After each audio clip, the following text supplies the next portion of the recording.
കുളത്തിലാണ്. ഇവിടെയാണ് ആ പുഴയുടെ ഉത്ഭവം. ഇത് കണ്ടോ, ഇതാണ് ഉത്ഭവം. ഇവിടുന്ന് പൊട്ടി വന്നിട്ട് ഈ പുഴ ഒലിച്ചു വന്ന് ഈ കല്ലും മണ്ണും പാറയൊക്കെ കൂടെ വന്ന് ഇതാണ് മുണ്ടക്കൈ. കേട്ടോ, മുണ്ടക്കൈ എന്ന് പറയുന്ന സ്ഥലത്ത് ഈ കാണുന്ന വീടുകളും ഈ പുഴയോട് ചേർന്ന് ഈ കാണുന്ന വീടുകൾ അതൊക്കെ അതിൽ ഒലിച്ചു പോയി. ഇവിടെ കണ്ടോ, ഈ പുഴയോട് ചേർന്ന് എത്ര വീടുകളാണുള്ളത്.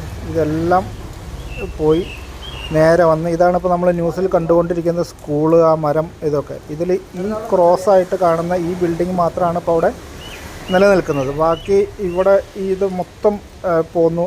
ഈ കാണുന്നതാണ് അവിടെ ഒലിച്ചുപോയ പാലം. ആ പാലം, ഈ കാണുന്ന അമ്പലം, ഇതെല്ലാം പോയി. ഇത് പോയി അവിടുന്ന് നേരെ വന്ന് ഇതുണ്ടോ പുഴ വരുന്ന വരവ് കണ്ടോ, ഇതിലേ വന്ന് ഇവിടെയാണ് സൂചിപ്പാറ വാട്ടർഫോൾസ്. ഇത് കണ്ടോ, ഈ സൂചിപ്പാറ വാട്ടർഫോൾസ് അങ്ങോട്ട് ചാടിയിട്ട് നേരെ അങ്ങോട്ട് കണ്ടോ, താഴേക്ക് ആ ചാല് പോകുന്നത് കണ്ടോ.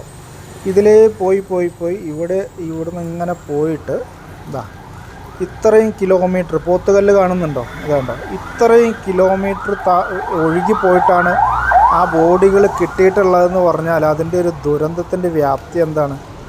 അത്ര ദൂരം ആണ് ബോഡി ഒഴുകി പോയിട്ടുള്ളത്. നമുക്ക് ചിന്തിക്കാൻ പോലും പറ്റാത്തത്ര ദുരന്തമാണത്. ഇനിയും എത്ര ആൾ കിട്ടാനുണ്ട് എന്നുള്ളതാണ്. വല്ലാത്തൊരു കഷ്ടം തന്നെ അല്ലേ.